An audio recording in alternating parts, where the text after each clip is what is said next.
علیہ وسلم کے وصال ظاہری کے ایام قریب آئے تو حضور نے سرخ پٹی باندھی، تیز بخار ہے نبی کریم کو، 2 صحابہ سہارا دے کے مسجد میں لائے، نبی پاک علیہ السلام کو بظاہر سہارا دے کے لایا گیا۔ کریم رسول نے لوگوں کو جمع کیا، حضور آج کیا ہونے والا ہے، آج کیا کہا جائے گا، آج کس لیے میٹنگ بلائی ہے؟ نبی کریم کے کل صحابہ جب مسجد میں جمع ہوئے تو کھچا کھچ مسجد بھری ہے۔ وصال ظاہری سے چند یوم پہلے کی بات، نبی پاک نے فرمایا آج تمہیں کوئی جہاد کی ترغیب نہیں دینی، آج کوئی نیا پیغام نہیں دینا، آج تمہیں بتانا ہے کہ رب نے اپنے بندے کو اختیار دیا ہے، چاہے تو دنیا میں رہے، چاہے تو اس کی بارگاہ میں حاضر ہو جائے۔ اس عبد نے بارگاہ ربوبیت کی طرف لوٹنے کا ارادہ کر لیا ہے۔ حضرت صدیق اکبر رونے لگے تو صحابہ نے کہا تمہیں کیا ہوا؟ کہنے لگے سمجھ نہیں رہے، کسی کی بات نہیں کر رہے، نبی پاک تو اپنی بات فرما رہے ہیں، اس نے جانے کا ارادہ کر لیا۔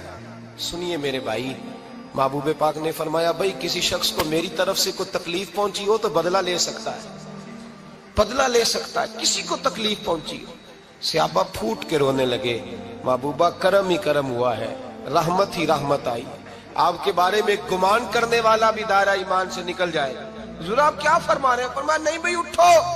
پیچھے سے جناب عکاشہ بن محصن اٹھے، ہاتھ کانپتے ہیں، آگے بڑھے، کہنے لگے یا رسول اللہ، ایک جنگ کے موقع پر آپ نے درہ مارا تھا، ننگی پیٹھ پر صفیں سیدھی کراتے، بات دل میں رہ گئی ہے، میں نے بدلہ لینا ہے۔ نبی کریم نے فرمایا بلال دوڑ کے جاؤ، فاطمہ کے گھر درہ پڑا ہے، درہ لاؤ۔ سیدنا بلال حبشی کہتے میں گیا، دستک دی سیدہ طیبہ طاہرہ، حضرت فاطمہ فرمانے لگی بلال کیسے آئے ہو؟ اماں جی وہ درہ چاہیے تھا۔ سیدہ کو تشویش ہوئی، کہنے لگے بلال نہ تو جنگ پہ جانا ہے، نہ جہاد ہے، نہ کوئی ایسا موقع ہے، حضور کی تو طبیعت مبارک بظاہر بڑی علیل ہے، درہ کیا کریں گے؟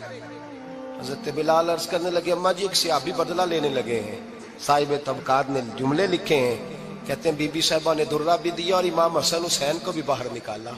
فرمانے لگی عکاشہ سے کہنا 100 درے مارے، ان 2 شہزادوں کے جسم پر نبی پاک کے قریب نہ جائے، میں نے 2 بچے پیدا ہی اپنے محبوب پر قربان کرنے کے لیے کیے، ان کو لے جائے۔ حضرت بلال کہتے ہیں میں 2 شہزادے لے کے آیا، اور جب دروازے میں میں لے کے پہنچا تو نبی پاک نے دیکھا تو آنکھوں میں آنسو آ گئے، فرمایا ان کو بٹھا دو، مجھے پتا ہے فاطمہ نے کیا کہہ کے بھیجا ہے۔ حضرت سیدنا بلال فرماتے ہیں درہ میں نے جناب عکاشہ کو دیا، حضرت عکاشہ درہ لے کے آگے جو بڑھے تو حضرت ابو بکر صدیق نے ان کے پیروں پہ ہاتھ رکھا، فرمایا عکاشہ میری طرف آ یار، مجھے مار درے، نبی پاک کے قریب نہ جا۔ مصطفیٰ کریم نے فرمایا ابو بکر تو ہٹ جا، اسے آنے دے۔ فرماتے ہیں میں چند قدم آگے گیا تو مولا علی شیر خدا نے میرے پیر پہ ہاتھ رکھا، کہنے لگے عکاشہ سوچ تو صحیح تو کیا کر رہا ہے؟ حضور نے فرمایا علی ہٹ جاؤ، میرا اور ان کا معاملہ ہے۔ جناب عکاشہ آگے بڑھ رہے، نبی کریم نے فرمایا میں اپنی امت کو درس دینا چاہتا ہوں، خبردار خبردار زندگی میں تمہارے ہاتھ سے زبان سے کسی کو تکلیف نہ پہنچنے پائے، خبردار یاد رکھنا وہ معاشرے بگڑ جاتے ہیں، وہ معاشرے تباہ کر دیے جاتے ہیں جہاں ظلم ہوتا ہے، جہاں زیادتی ہوتی ہے، جہاں لوگوں کو ستایا جاتا ہے۔ محبوب کریم کے قریب آئے حضرت عکاشہ کہ حضور میری پیٹھ ننگی تھی، آپ بھی ذرا کپڑا ہٹائیے۔ نبی کریم نے پیٹھ سے کپڑا ہٹایا، جناب عکاشہ نے درہ جو اٹھایا تو صحابہ کی چیخیں نکلی، حضرت عکاشہ نے درہ دور پھینکا، حضور کے بطن اطہر سے لپٹ گئے، چومنے لگے، کہنے لگے حضور وہ تو صفیں سیدھی کراتے لگ گیا تھا، آپ نے کہاں مارا تھا؟ یا رسول اللہ میں تو بہانہ بنا رہا تھا کہ جاتی دفعہ مجھے وجود چومنے کا موقع نصیب ہو جائے، مجھے یہ موقع نصیب ہو جائے۔ میرے حبیب نے فرمایا جس نے جنتی دیکھنا ہو میرے عکاشہ کی زیارت کر لے۔ بھائی ظلم کا دروازہ کھلا ہوا ہے اور لوگ بھول جاتے ہیں زیادتی کرتے ہوئے، وہ بہو سے ہی کیوں نہ کریں، وہ اپنے گھر کے بھول جاتے ہیں کہ شاید پوچھنے والا کوئی نہیں، شاید میزان نہیں لگے گا۔ ایران کے بادشاہ نے اپنے بیٹے کو پڑھانے کے لیے ایک استاد صاحب کا بندوبست کیا۔ استاد صاحب کو کہا کہ میرے بچے کو دین پڑھائیے، میں چاہتا ہوں کل اس نے عنان حکومت کو سنبھالنا ہے تو یہ دین سے آگاہ ہو جائے، اس کو کچھ سکھائیے پڑھائیے۔ بہت نیک بزرگ بڑے درویش عالم پڑھانے لگے، اسباق مکمل ہو گئے، دین کے اسباق قرآن مجید پڑھایا، احادیث طیبہ کا درس دیا، اصول فقہ سے روشناس کرایا۔ جب بچے نے مکمل تعلیم حاصل کر لی اور آمین ہو گئی، دستار ہو گئی، فارغ ہو گئے، تو پھر ایک دن استاد صاحب نے کہا بیٹے کل تم نے ضرور آنا ہے، کچھ بات کرنی ہے۔ شہزادہ گیا ملنے استاد صاحب سے، استاد صاحب نے کنڈی لگا لی، ہاتھ میں درہ پکڑ لیا، مار مار کے پورے وجود کو زخمی کر دیا، کوئی غلطی نہیں، کوئی بات نہیں، مارا۔ اب بچہ آیا آ کے بادشاہ سلامت سے کہا کہ ابا جی سمجھ نہیں آئی، بڑا مارا ہے استاد۔ تو سیانے تھے نا بادشاہ، یہاں تو قاری صاحب روز کٹہرے میں کھڑے ہوتے ہیں، مولوی صاحب آپ نے میرے بچے کو کیوں مارا ہے؟ آپ 8,000 کے مولوی ہیں، میرا کئی کروڑ کا بچہ ہے، سویرے بدل لیں گے، خبردار آپ نے بچے کو ہاتھ لگایا، اپنی حیثیت میں رہے معاذ اللہ۔ جو قومیں استادوں کو کٹہروں میں کھڑا کرتی ہیں وہ ترقی نہیں کر پاتی، جو استادوں کو کٹہروں میں روز کھڑا کرتے ہیں۔ کہا ابا جی بڑا مارا ہے، تو والد بڑے سمجھدار تھے، کہنے لگے بیٹا استاد باپ ہوتا ہے، وہ زیادتی نہیں کرتا، کوئی بات ہوگی میں تیرے استاد کو کٹہرے میں نہیں بلاؤں گا۔ اماں سے بات کی، اماں کہنے لگی بیٹا میں تیرے باپ سے کیسے بات کروں، ڈرا تھا۔ وقت گزر گیا، 22 سال بیت گئے، 22 سال گزر گئے، بادشاہ کا انتقال ہوا، شہزادہ تخت پہ بیٹھا، پہلا حکم یہ دیا کہ میرے استاد کو بلاؤ، پہلا حکم۔ استاد جی بوڑھے ہو گئے تھے، چھڑی کے اوپر ٹیک لگا کے آئے اور بھویں سفید ہو کے جھک گئی تھیں، یوں آنکھ کھول کے بڑی مشکل سے دیکھا، کہنے لگے شہزادے حکم ہو۔ کب میں شہزادہ نہیں، اب میں بادشاہ بن گیا ہوں۔ استاد جی 22 سال بیت گئے، آپ نے مارا تھا، پر وہ درد چونکہ زیادتی کی تھی، میرا قصور کوئی نہیں تھا، تو نہ میری روح سے درد گیا ہے نہ میرے جسم سے گیا ہے، میں بے اختیار تھا، پوچھ نہیں سکتا تھا، آج با اختیار ہوا ہوں۔ سب سے پہلے پہلا حکم آپ کو دیا، بلایا ہے، بتائے کیوں مارا تھا، کیوں مجھے مارا تھا، میری زیادتی بتائے۔ تو استاد، بوڑھے استاد کی آنکھیں آنسوں سے بھر گئی، کہنے لگے بیٹے بس آج کے دن کے لیے مارا تھا، یہ جو دن آ گیا نا میری زندگی میں اس لیے مارا تھا، یہ میں چاہتا تھا میری زندگی میں وقت آئے، آج کے بس میری مراد پوری ہو گئی۔ کہا صاحب کس لیے، مجھے بھی سمجھائے۔ آپ فرمانے لگے کتنی دیر ہو گئی تجھے مار کھائے ہوئے، کتنا زمانہ بیت گیا؟ کہنے لگا 22 سال۔ فرمایا زخم بھولے تو نہیں، درد ختم تو نہیں ہوئی، تمہیں بات 1 منٹ کے لیے بھی تمہارے حافظے سے محو تو نہیں ہوئی؟ کہا استاد جی روز رات کو یاد آتی، روز خیال آتا تھا۔ استاد کہنے لگے بھائی تو بے اختیار تھا، پوچھ نہیں سکا، 22 سال تجھے یاد رہا، مجھے پتا تھا تو ایک دن حکمران بنے گا، میں نے تجھے اس لیے مارا تھا کہ بیٹے یاد رکھنا، کسی پہ ظلم نہ کرنا، اگر تجھے 22 سال تک یاد رہا ہے تو جس پر تو ظلم کرے گا اسے بھی قیامت تک یاد رہے گا، اور یہ یاد رکھنا تو آج با اختیار ہوا تو تو نے مجھے بلا لیا ہے، قیامت کے دن غریب با اختیار ہو جائیں گے، مظلوم با اختیار ہو جائیں گے، وہ با اختیار ہوں گے، للہ الواحد القہار، رب کریم کی بارگاہ کے اندر ان کا اختیار ہوگا، اکیلے اللہ کی حکمرانی ہوگی، پھر وہ بلائیں گے بڑے بڑے کج کلاہ، دنیا میں جن کی پگڑیاں اونچی تھی وہ سر جھکائے کھڑے ہوں گے، دنیا میں جو ڈکٹیٹر بنتے تھے ان کی پشتیں لال ہوں گی، ان کو غدار لکھا جائے گا، قیامت تک نہیں بھولے گا۔ ظلم کرنا تو سوچ سمجھ کے کرنا، اتنا کرنا جتنا تم سہ سکتے ہو، اتنی زیادتی کرنا جتنی قیامت میں تم برداشت کر سکتے ہو۔ میرے نبی کریم صلی اللہ علیہ وسلم نے فرمایا ظلم سے بچو، یہ قیامت کے اندھیروں میں سے ایک اندھیرا ہوگا، زندگی میں زیادتی نہ کریں، اگر تھوڑی دیر کے لیے کوئی چیز برداشت کر جائیں گے تو وہ فائدہ دے جائے گی، کچھ دیر کے لیے اگر سہ جائیں گے تو نفع مل جائے گا، سہنے کی کوشش کریں لیکن زیادتی نہ کریں، نظر کو، سوچ کو، ذہن کو پاک رکھیں، اور میرے بھائی زندگی پوری ظلم سے بچیں، زیادتی سے بچیں۔ امیر المومنین حضرت جناب سیدنا عمر فاروق رضی اللہ تعالیٰ عنہ رات گھر میں تھے تو رونے لگے، بڑی دیر تک روتے رہے، والدہ اٹھی تو صاحبزادے سے کہنے لگی پتہ کرو تمہارے باپ کو کیا مسئلہ ہے۔ شہزادے آئے، کہنے لگے امیر المومنین والد گرامی کیا ہوا؟ تو حضرت عمر فاروق کہنے لگے بیٹا اپنی اماں کو بلاؤ۔ والدہ آ گئی، کیا بات ہے، کچھ طبیعت خراب ہے تو حکیم کا بندوبست کیا جائے۔ تو حضرت عمر کہنے لگے کچھ بھی نہیں، آج مسجد سے نکلا ہوں تو نبی پاک کے صحابہ میری تعریفیں کر رہے تھے۔ یہ حضرت فاروق اعظم کے وصال کے قریب کے دن ہے، تعریفیں تو حضرت یہ رونے کی بات ہے کہ خوش ہونے کی؟ آپ فرمانے لگے نہیں، سوچتا ہوں باہر تو میں اچھا رہا ہوں، پتہ نہیں گھر میں ہی کوئی زیادتی نہ ہو گئی ہو، پتہ نہیں تمہارے ساتھ بھی میرے معاملات ٹھیک تھے کہ نہیں۔ صحابہ تو تعریف کرتے ہیں، رو رہا ہوں تمہاری وجہ سے نہ الجھ جاؤں، بیوی ہی نہ کہے میرا حق ہی ادا نہیں کیا۔ یہ لفظ کہتے کہتے پہاڑ ہے یہ شخص، کیسر و کسرا کانپتے ہیں۔ حضرت عمر رو پڑے، بی بی سے کہنے لگے مجھے اللہ کی رضا کے لیے معاف نہیں کر دیتی؟ میرے اوپر بوجھ تھا امت کا، میں ساری رات مدینے کی گلیوں میں پھرتا تھا، دن سارا مسجد میں گزرتا تھا، میں تجھے وقت نہیں دے پایا، معاف نہیں کر دیتی؟ تو زوجہ کہنے لگی نہیں عمر، میں نے بھی زندگی میں اپنا کوئی سکھ چین نہیں دیکھا، کوئی چاؤ پورا نہیں کیا، میں کیسے معاف کر دوں؟ میں نہیں معاف کرتی۔ حضرت عمر زمین پہ بیٹھ گئے، رونے لگے، کہنے لگے چل معاف کر دے۔ کہنے لگی ایک وعدہ کرو، قیامت کے دن رب کریم کی بارگاہ میں میری سفارش کرو گے؟ اللہ کی بارگاہ میں عرض کرو گے کہ اللہ اچھی تھی، مجھے کپڑے دھو کے دیتی تھی، روٹی پکا کے دیتی تھی، میری عزت کی محافظ تھی؟ جناب عمر کہنے لگے تیرے ساتھ وعدہ ہے، رب اپنے فضل سے عمر کو جنت دے گا تو عمر تجھے جنت میں ساتھ لے کر کے جائے گا، تیرے ساتھ وعدہ ہے۔ میرے بھائی جن کے دلوں میں احساس تھا کہ ہم سے کوئی زیادتی نہ ہو جائے کسی جگہ، وہ تو یہاں تک معاملہ کرتے تھے، یہاں تک ان کا خیال رہتا تھا۔ عزیزو، ایک تو نظر میں حیا پیدا کریں، والدین کی بہت بڑی ذمہ داری ہے۔ لاکھوں بچے مرضی کی شادیاں کر رہے ہیں، ہزاروں گھر اجڑ رہے ہیں، یہ وہ والا زہر ہے جو ہر گھر میں تیزی سے پھیلتا چلا جا رہا ہے۔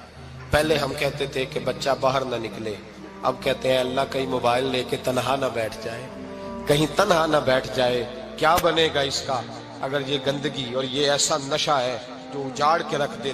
بخاری شریف میں حدیث ہے، قاضی ایاز مالکی رحمۃ اللہ علیہ نے بڑی تفصیل سے لکھی ہے، راوی حضرت انس بن مالک ہیں۔ ایک بندہ بڑی دور سے آیا نبی پاک صلی اللہ علیہ وسلم کی زیارت کے لیے، بڑی دور سے۔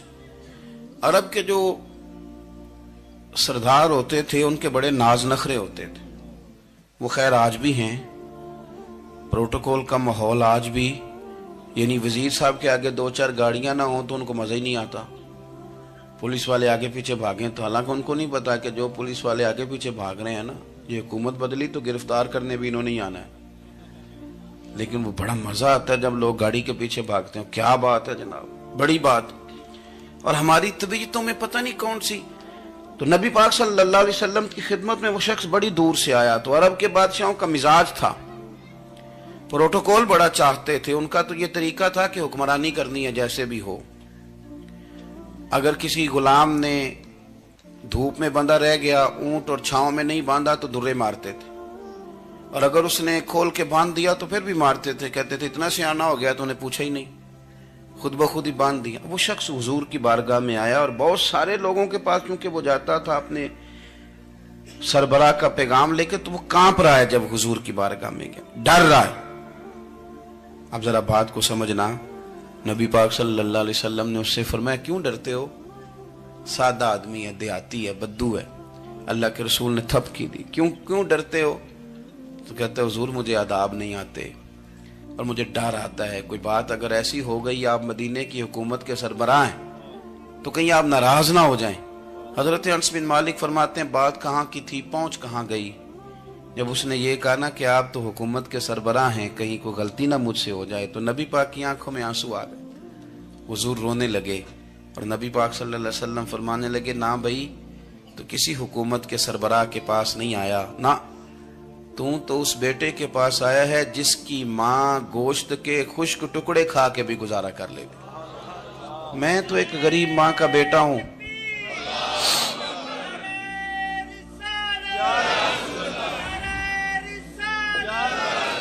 بھائی اگر آپ کا یہ ذوق بن جائے، دیکھو نا آج تو لوگ بھول جاتے ہیں نا، کپڑے بدل لیتے ہیں تو وہ سمجھتے ہیں کہ شاید سارا کچھ ہی بدل گیا، یعنی گاؤں سے آ کر پڑھنے والے بھول ہی گئے ہیں کہ کس کی ماں نے کتنا زیور بیچا تھا۔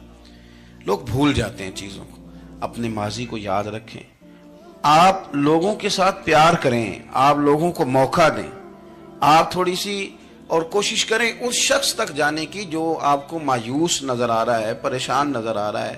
یہ ہمیں میلاد والے محبوب صلی اللہ علیہ وسلم نے درس دیا۔ ایک اور پہلو، حضور سید عالم صلی اللہ علیہ وسلم نے، ہمارے ہاں نا ابھی بھی برادری کی تقسیم ہے، ابھی بھی، اور کچھ میں نے ایسے کمزور لوگ بھی دیکھے. یہ اس طرح کی حرکتیں ہارے ہوئے لوگ کرتے ہیں. ہارے ہوئے لوگ جو اپنے آپ کو سمجھتے ہیں کہ میں کوئی بڑا آدمی ہوں.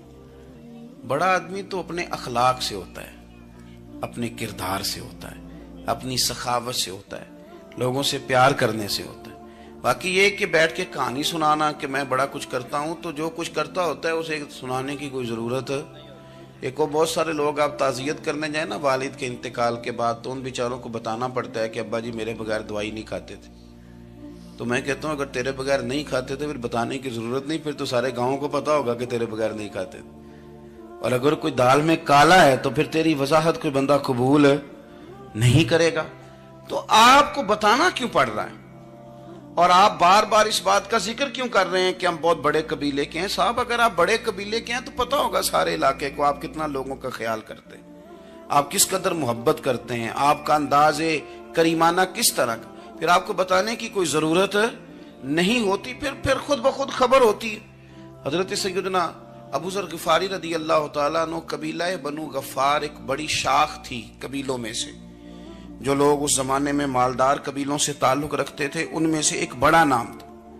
ساری زندگی چودراہٹ کی, لیکن میلاد ایک انقلاب کا نام ہے. میں میلاد منانے والے دوستوں سے گزارش کرتا ہوں کہ آپ ہر سال میلاد منائیں, اور ہر سال میلاد کے بعد آپ تھوڑے بدل بھی جائیں, یعنی تھوڑے سے بدل جائیں. کچھ لوگ کہیں یار یہ داڑھی میں نے نا 12 ربیع الاول والے دن رکھی تھی, یہ میری میلاد والی داڑھی ہے. اور داڑھی رکھیں بھی نبی پاک کی مرضی کی. کس کی مرضی کی؟ نہ ناراض ہو جائے جی میں ٹور چلا بس. کس مرضی کی جی؟ اپنی مرضی کے نہیں. داڑھی کا وزن کو نہیں ہوتا کہ پوری مٹھی رکھیں گے تو آپ کو کوئی دقت ہوگی, کوئی وزن نہیں. پوری رکھیں, جو حضور کا طریقہ مبارکہ ہے جو ہمیں ملتا ہے اس پر آپ توجہ فرمائیں. تو میں جو بات عرض کرنے جا رہا ہوں وہ میلاد انقلاب ہے.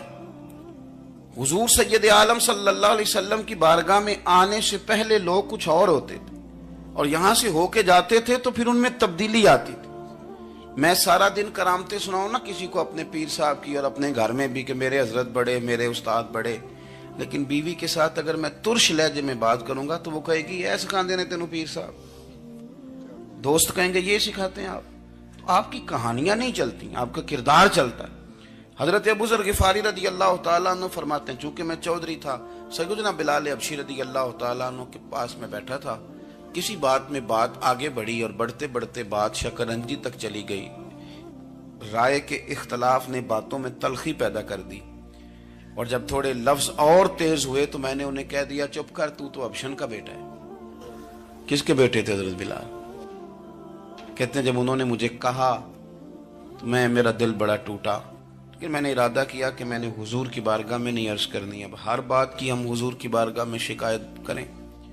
لیکن میں جا کے مسجد میں بیٹھا, اور جب سرکار آئے نا, ارادہ نہیں تھا کہ عرض کروں گا, لیکن حضور کا چہرہ دیکھا تو دکھ میرا خود ہی تازہ ہو گیا. رونے کا بھی تو تب ہی مزہ آتا نا کوئی اپنا ملے تو. فرماتے ہیں کہ میرے آنسو نا بغیر اختیار کے چھلک پڑے, اور میں کھل کے روئے, کھل کے. قربان جاؤں محبوب کے بھی حضور نے پاس نہیں بلایا, بلکہ نبی پاک اٹھ کے خود میرے پاس آئے اور مجھے کندھوں سے پکڑ کے سینے سے لگایا. اور جب میں کھل کے رو لیا تو حضور میرے آنسو پوچھنے لگے. کچھ شعر ایسے ہوتے ہیں جو کسی نے کہے ہوتے ہیں, اور کہنے والا جو ہوتا ہے وہ صاحب حال ہوتا ہے, تو اس میں کچھ خوبصورتی زیادہ ہی ہو جاتی ہے. ایک پنجابی کے شاعر ہمارے گجرات میں گزرے, بزرگ تھے, ان کا ایک شعر ہے, وہ کہتے ہیں ایک واری میری آنکھیاں چوں اونا نے اتھرو پونجے سن. ایک واری میری آنکھیاں چوں اونا نے اتھرو پونجے سن, ہن تے چسکا پہ گیا رونے دا. ایک واری میری آنکھیاں چوں اونا نے اتھرو پونجے سن, ہن تے چسکا پہ گیا رونے دا, تے ہر ویلے آہو زاری دا. تو میں روز رونے لگا ہوں, مزہ ہی بڑا آیا ہے جب سے محبوب نے چپ کرانا شروع کیا میرے عزیز. اور پھر حضرت بلال حبشی رضی اللہ تعالیٰ عنہ چونکہ حضور کے غلام تھے, اور انہیں پتا تھا کہ سرکار میری ناز برداری کرتے ہیں, حضور نے چپ کرایا. فرمایا کیوں روتے ہو؟ تو عرض کرنے لگے یا رسول اللہ صلی اللہ علیہ وسلم, اگر میں ابشن کا بیٹا ہوں تو میری تو غلطی کوئی نہیں نا, یہ تو تقسیم اللہ کی ہے نا. الذی خلقک فسواک فعدلک فی ای صورت ما شاء رکبک. جس طرح وہ چاہتا ہے، جس کو چاہتا ہے اس طرح کی اس کی صورت بنا دیتا ہے. تو مجھے ابشن کا بیٹا کہا جاتا ہے، میری غلطی کیا ہے؟ حضرت بلال نے بھی نہیں بتایا کس نے کہا. لیکن نبی پاک صلی اللہ علیہ وسلم نے کیا فرمایا؟ امام یوسف صالحی نے لکھا ہے، ذرا غور کرنا بات پر، تسلیاں لوگ اور رنگ میں بھی دیتے ہیں پر یہ تسلی بڑی انوکھی ہے. حضور فرمانے لگے، بلال اگر تو ابشن کا بیٹا ہے تو پریشان کیوں ہوتا ہے؟ کالے رنگ والی ماں کا بیٹا ہے تو پریشان کیوں ہوتا ہے اگر تیری والدہ کا رنگ کالا ہے تو؟ عرض کی حضور آپ کیا فرمانا چاہتے ہیں؟ تو سرکار فرمانے لگے، میں دو ماؤں کا بیٹا ہوں، ایک جناب آمنہ جنہوں نے مجھے پیدا کیا اور ایک حضرت ام ایمن جنہوں نے میری پرورش کی، مجھے بڑا کیا. حضور فرمانے لگے، میری ماں آمنہ کا رنگ گورا تھا اور میری ماں ام ایمن کا رنگ کالا ہے. تو فرمایا اگر تجھے کسی نے کالے رنگ والی ماں کا بیٹا کہا تو اسے کہہ دینا مدینے والے محبوب کے بھی تو ایک والدہ کا رنگ کالا ہے، تو کہہ دینا. حضرت بلال کہتے ہیں کہ وہ اس طرح کی تسلی تھی، طفل تسلیاں نہیں جس طرح کی ہمیں دی جاتی، وہ اس طرح کی خوبصورت تسلی تھی کہ اس کے بعد میرا دل ایسا ٹھنڈا ہوا، پھر کسی کا تانا نہیں رہا، پھر کسی کی